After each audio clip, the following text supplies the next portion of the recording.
नमस्कार दोस्तों, स्वागत है आप सभी लोगों का Sonu study classes YouTube channel में। दोस्तों मैं आप लोगों को NCERT book class 12 Hindi chapter 4 आलोक वृत्त गुलाब खंडेलवाल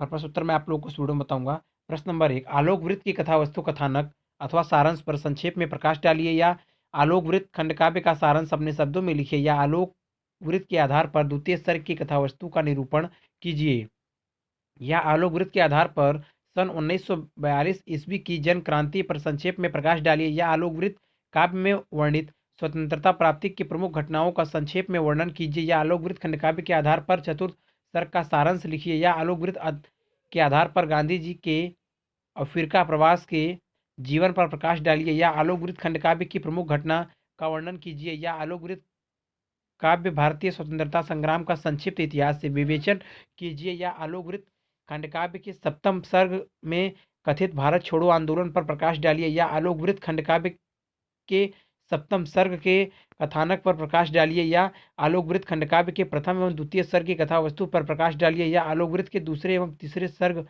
की कथा अपने शब्दों में लिखिए, या आलोक वृत्त खंडकाव्य के तृतीय सर्ग की कथा वस्तु अपने शब्दों में लिखिए, या आलोक वृत्त खंडकाव्य के पंचम सर्ग के आधार पर असहयोग आंदोलन की भूमिका का उदाहरण इस प्रकाश डालिए, या आलोक वृत्त खंडकाव्य के अंतर्गत प्रथम तथा द्वितीय सर्ग में वर्णित घटनाओं का उल्लेख कीजिए, या आलोक वृत्त खंडकाव्य के षष्ठ सर्ग सर्ग में वर्णित नमक सत्याग्रह के संदर्भ में गांधी जी की दांडी यात्रा का वर्णन कीजिए, या आलोक वृत्त खंडकाव्य के सप्तम सर्ग में निरूपित सन 1942 ईस्वी की जन क्रांति का वर्णन अपने शब्दों में कीजिए, या आलोक वृत्त खंडकाव्य के सप्तम सर्ग का कथानक अपनी भाषा में लिखिए, या आलोक वृत्त के अष्टम सर्ग की कथा वस्तु प्रस्तुत कीजिए, या आलोक वृत्त के अंतिम सर्ग की कथा अपने शब्दों में लिखिए। उत्तर, आलोक वृत्त के कथानक में 8 सर्ग हैं, जिसकी कथा वस्तु संक्षेप में निम्नलिखित है। प्रथम सर्ग, भारत का स्वर्णिम अतीत। प्रथम सर्ग में कवि ने भारत के अतीत के गौरव तथा तत्कालीन पराधीनता का वर्णन किया है। कवि ने बताया है कि भारत वेदों की भूमि रहा है, भारतवर्ष में ही संसार की सर्वप्रथम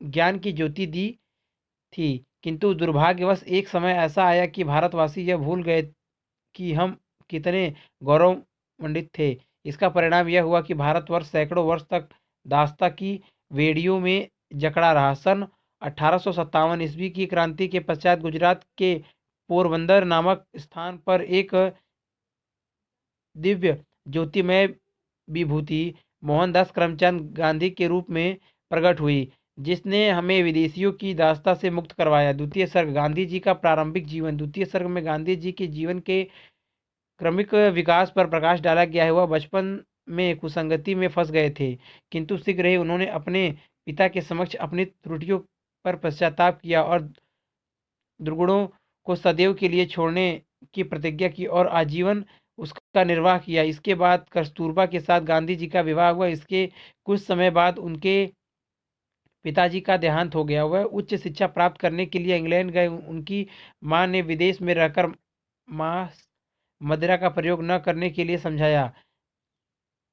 मंद मांस मदिरा से बचने की शपथ दिलाकर मां ने तो दी विदा। पुत्र को मंगल तिलक लगाकर इंग्लैंड में सात्विक जीवन व्यतीत करते हुए भी वह एक दिन एक कलुषित स्थान पर पहुंच गए, लेकिन उन्होंने अपने चरित्र को कलुषित होने से बचा लिया। वहां से वह बैरिस्टर बनकर भारत लौटे। भारत आने पर उन्हें उनकी माता के देहांत का दुखद समाचार मिला। यही पर द्वितीय सर्ग की कथा समाप्त हो जाती है। तृतीय सर्ग, गांधी जी का अफ्रीका प्रवास। तृतीय सर्ग में गांधी जी के अफ्रीका में निवास का वर्णन है। एक बार रेलगाड़ी में यात्रा करते समय एक गोरे अंग्रेज ने उन्हें काला होने के कारण अपमानित करके रेलगाड़ी से नीचे उतार दिया। रंगभेद की इस कुटिल नीति से गांधी जी के हृदय में बहुत दुख पहुंचा। वह भारतीयों की दुर्दशा से चिंतित हो उठे।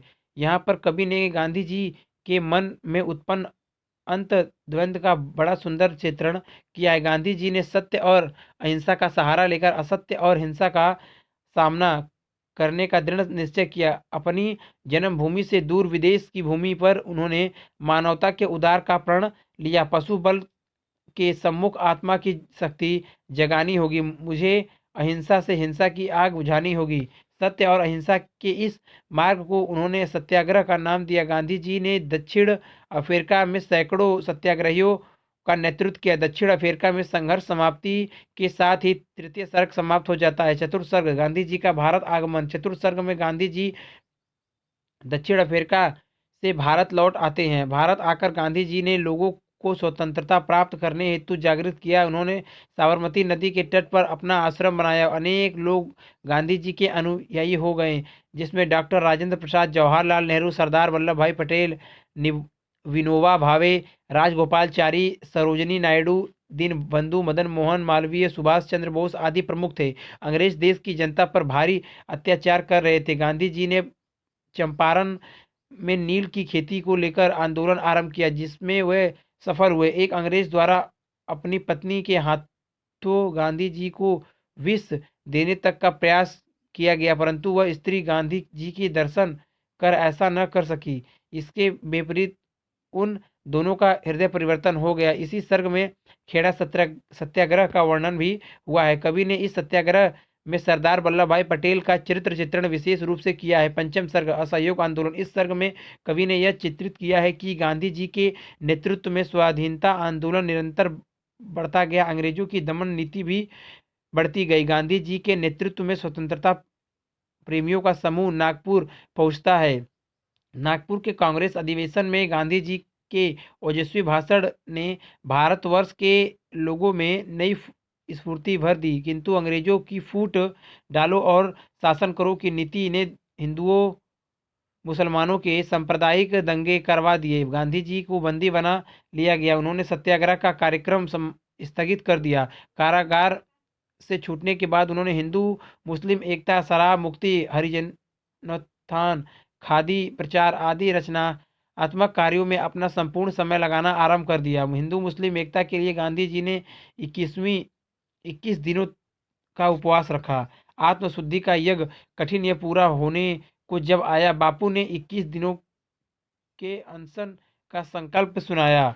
फिर लाहौर में पूर्ण स्वतंत्रता के प्रस्ताव प्रस्ताव के साथ ही पांचवा सर्ग समाप्त हो जाता है। षष्ठ सर्ग नमक सत्याग्रह। इस सर्ग में गांधी जी द्वारा चलाए गए नमक सत्याग्रह का वर्णन हुआ है। गांधी जी ने समुद्र तट पर बड़े बसे डांडी नामक स्थान की पैदल यात्रा 24 दिनों में पूरी की। नमक आंदोलन में हजारों लोगों को बंदी बनाया गया। अंग्रेज सरकार ने लंदन में गोलमेज सम्मेलन बुलाया, जिसमें गांधी जी को आमंत्रित किया गया। इसके परिणाम स्वरूप सन 1937 ईस्वी में प्रांतीय स्वराज की स्थापना हुई। जिस इसके साथ ही षष्ठ सर्ग समाप्त हो जाता है। सप्तम सर्ग सन 1942 की क्रांति। द्वितीय विश्व युद्ध आरंभ हो गया। अंग्रेज सरकार भारतीयों को सहयोग भारतीयों को सहयोग तो चाहती थी, किंतु उन्हें पूर्ण अधिकार देना नहीं चाहती थी। किप्स मिशन की असफलता के बाद 1942 ईस्वी में गांधी जी ने अंग्रेजों भारत छोड़ो का नारा दिया। संपूर्ण देश में अंग्रेजों के विरुद्ध विद्रोह की ज्वाला भड़क उठी। इसका वर्णन कवि ने बड़े ही सजीव रूप से किया है। थे मराठा गुजरात गुजरात उठे, पंजाब उड़ीसा साथ उठे, बंगाल इधर, मद्रास इधर, मरुस्थल में भी ज्वाला घर घर। कवि ने इस आंदोलन का वर्णन अत्यधिक ओजस्वी भाषा में किया है। बम्बई अधिवेशन के बाद गांधी जी सहित सभी भारतीय नेता जेल में डाल दिए गए। पूरे देश में इसकी विद्रोही प्रतिक्रिया होती है। कवि के शब्दों में, जब क्रांति लहर चल पड़ती है, हिमगिरी की चूल उखड़ती है, साम्राज्य उजड़ने लगते हैं, इतिहास पलटने लगते हैं। इस सर्ग में कवि ने गांधी जी एवं कस्तूरबा के मध्य हुई एक वार्तालाप का भी भावपूर्ण चित्रण किया है, जिसमें गांधी जी ने मानवीय स्वभाव और कस्तूरबा की सेवा भावना, मुक्त त्याग और बलिदान का समन्वयक निरूपण किया है। अष्टम सर्ग भारतीय स्वतंत्रता का अरुणोदय। अष्टम सर्ग का आरंभ भारत की स्वतंत्रता से किया गया। स्वतंत्रता प्राप्ति के पश्चात देश भर में हिंदू मुस्लिम सांप्रदायिक दंगे हो जाते हैं। गांधी जी को इससे बहुत दुख हुआ है। वह ईश्वर से प्रार्थना करते हैं, प्रभु इस देश को सतपथ दिखाओ सतपथ दिखाओ, लगी जो आग भारत में बुझाओ, मुझे दो शक्ति इनको शांत कर दे, लपट में रोष की नीज शीश धर धर हूँ। इस कल्याण कामना के साथ ही यह खंडकाव्य समाप्त हो जाता है। प्रश्न नंबर 2, आलोक वृत्त खंडकाव्य के आधार पर गांधी जी की चारित्रिक विशेषताओं पर प्रकाश डालिए। या आलोक वृत्त खंडकाव्य के नायक का चरित्र चित्रण चित्रांकन कीजिए। या आलोक वृत्त खंडकाव्य के नायक प्रमुख पात्र गांधी जी का चरित्र चित्रण कीजिए।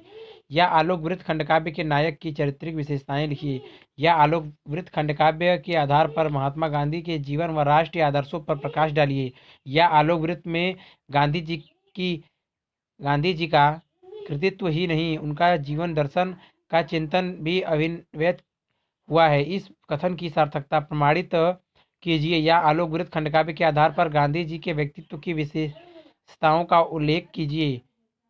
उत्तर, आलोक वृत्त खंडकाव्य के आधार पर गांधी जी के चरित्र की प्रमुख विशेषताएं इस प्रकार है। नंबर 1, सामान्य मानवीय दुर्बलताएं। गांधी जी का आरंभिक जीवन एक साधारण मनुष्य की भांति मानवीय दुर्बलताओं वाला रहा है। उन्होंने एक बार अपने गुरु से छिपकर मांस भक्षण किया था। उदाहरण करने लगे मांस भक्षण गुर्जन की आंख बचाकर, किंतु बाद में उन्होंने अपनी इन दुर्बलताओं पर अपनी आत्मिक शक्ति के बल से पूर्ण विजय पा ली।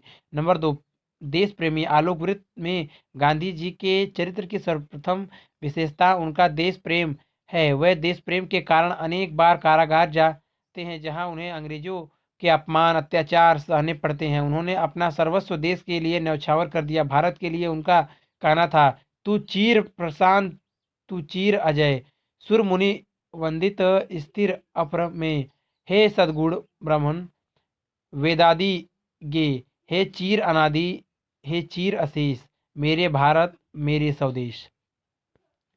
नंबर 3, सत्य और अहिंसा के प्रबल समर्थक गांधी जी देश की स्वतंत्रता केवल सत्य और अहिंसा के द्वारा ही प्राप्त करना चाहते हैं। असत्य और हिंसा का मार्ग उन्हें अच्छा नहीं लगता। वह कहते हैं, पशुबल के सम्मुख आत्मा की शक्ति जगानी होगी, मुझे अहिंसा से हिंसा की आग बुझानी होगी। अहिंसा व्रत का पूर्ण रूप से पालन उनके जैसी कोई विरला व्यक्ति ही कर सकता है। नंबर 4, दृढ़ अस्तित्व। गांधी जी पुरुषार्थी हैं, वह भी वह ईश्वर की सत्ता में अटूट विश्वास रखते हैं। उनका मानना है कि साधन पवित्र होने चाहिए और परिणाम ईश्वर पर छोड़ देना चाहिए। वह प्रत्येक कार्य ईश्वर को साक्षी मानकर करते हैं। यही कारण है कि वह मात्र पवित्र साधनों को प्रयोग ही उचित समझते हैं। क्या होगा परिणाम सोच ले, पर क्यों सोचूं, वह तो मेरा क्षेत्र नहीं, सृष्टा का जो प्रभु करे वही होगा। नंबर 5, स्वतंत्रता प्रेमी। गांधी जी के जीवन का मूल उद्देश्य भारत को स्वतंत्र करवाना है। वह भारत माता की स्वतंत्रता के लिए कुछ भी करने को तैयार हैं। देशवासियों को परतंत्रता की वेड़ियां काटने के लिए प्रेरित करते हुए वे कहते हैं, जाग, तुझे तेरी अतीत स्मृतियां धिक्कार रही हैं, जाग जाग, तुझे भावी पीढ़ियां पुकार रही हैं। नंबर 6, मानवतावादी। गांधी जी मानव मानव के अंतर नहीं मानते, वह सबके लिए समानता के सिद्धांत में विश्वास करते हैं। उन्होंने जीवन भर ऊंच नीच जाति पाति का रंग भेद का डटकर विरोध किया। अछूत कहे जाने वाले भारतीयों के उद्धार के लिए वह सतत प्रयत्नशील रहे। इस भेदभाव से उन्हें बहुत बहुत दुख होता था। जिसने मारा मुझे कौन वह हाथ नहीं क्या मेरा, जिसने मारा तुझे कौन वह हाथ नहीं क्या मेरा, मानवता तो एक भिन्न बस उसका मेरा घेरा। नंबर 7, भावनात्मक राष्ट्र और हिंदू मुस्लिम एकता के समर्थक। गांधी जी विश्व बंधुत्व और वधु वेश कुटुंब की भावना से ओतप्रोत थे। वे सभी को सुखी व समृद्ध देखना चाहते थे। उन्होंने भारत की समग्र जनता को एकता के सूत्र में बांधने के लिए जीवन प्रयास किया और हिंदू मुसलमान को भाई भाई की तरह रहने की प्रेरणा दी। उनका कहना था, यदि मिलकर इस राष्ट्र यज्ञ में सब कर्तव्य निभाए, अपना 1 वर्ष में ही पूरा हो मेरा राम राज्य का सपना। नंबर 8, आत्मविश्वासी। गांधी जी आत्मविश्वासी से परिपूर्ण थे। उन्होंने जो कुछ भी किया पूर्ण आत्मविश्वास के साथ किया और उनमें वे सफल भी हुए। उनका मानना था, सातीत की स्वीकृति न मिले तो शासक क्या कर लेगा, यदि आधार मिटे भय का तो एक तंत्र ठहरेगा। निष्कर्ष रूप से कहा जा सकता है कि एक श्रेष्ठ मानव में जितने भी मानव निश्चित गुण हो सकते हैं, वह सभी महात्मा गांधी में विद्यमान थे। प्रश्न नंबर 3, आलोक वृत्त खंडकाव्य की रचना के उद्देश्य, शिक्षा, संदेश पर प्रकाश डालिए। या आलोक वृत्त खंडकाव्य के नामकरण की सार्थकता को स्पष्ट करते हुए इसके उद्देश्य पर प्रकाश डालिए। या आलोक वृत्त में निसूचित जीवन के प्रमुख मूल्यों को अपने शब्दों में व्यक्त कीजिए। या आलोक वृत्त खंडकाव्य में जीवन के श्रेष्ठ मूल्य वर्णित है, संक्षेप में लिखिए। उत्तर, आलोक वृत्त खंडकाव्य नामकरण शीर्षक की सार्थकता, कवि गुलाब खंडेलवाल ने आलोक वृत्त में महात्मा गांधी के सदाचार एवं मानवता के गुणों से प्रकाशित व्यक्तित्व को चित्रित किया। इस खंडकाव्य का विषय, उद्देश्य एवं मूल भाव यही है। महात्मा गांधी के जीवन को हम प्रकाश स्वरूप कह सकते हैं, क्योंकि उन्होंने भारतीय संस्कृति की चेतना को अपने सद्गुणों एवं सभी चारों से प्रकाशित किया। उन्होंने विश्व में सत्य, प्रेम, अहिंसा आदि मानवीय भावनाओं का प्रकाश फैलाया। अंत में हम इस जीवन वृत्त को आलोक वृत्त कह सकते हैं। इस दृष्टिकोण से यह शीर्षक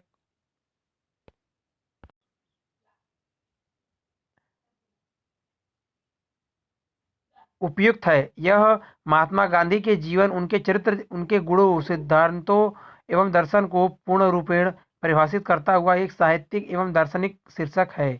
आलोक वृत्त का उद्देश्य, कवि गुलाब खंडेलवाल ने महात्मा गांधी के जीवन व कार्यों के द्वारा हमें देश प्रेम, भावनात्मक एकता, राष्ट्रीय एकता, लोक कल्याण की भावना, मानव मूल्यों की स्थापना, साधनों की पवित्र, सत्य, अहिंसा, प्रेम की भावना आदि का संदेश दिया है। प्रस्तुत खंडकाव्य मनुष्य के जीवन की आशा और अलौकिक विकीर्ण करता हुआ उसे मानवता के उच्चतम शिखरों की ओर उन्मुख करता हुआ उसे मानवता और संस्कृति की चेतना से परिष्कृत रूप में प्रस्तुत करता है। अपने इस उद्देश्य को उन्होंने काव्य के नायक महात्मा गांधी के मुख से कहलवाया है। यदि मिलकर इस राष्ट्र यज्ञ में सब कर्तव्य निभाए, अपना 1 वर्ष में ही पूरा हो मेरा राम राज्य का सपना। अगर वीडियो अच्छी लगी तो वीडियो को लाइक करें, शेयर करें, कमेंट करें और नेक्स्ट वीडियो के लिए चैनल को सब्सक्राइब जरूर करें। Thank you for watching.